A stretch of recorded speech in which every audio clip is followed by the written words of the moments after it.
If you want to make barcode from Excel, you can generate barcode easily. So let's go to my laptop here. So here you can see here is barcode. I will press first of all equal to, and then double colon and star, again double colon, and then and again select this cell, and again and close this from double colon and star, and again double colon, and press enter. After this, copy this, or you can drag it down, and you can see here. After that, you can see, go to your home tab and search for your barcode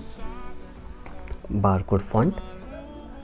So if it is not available in your Excel, you can download it from this dafont.com, and you can go for your barcode.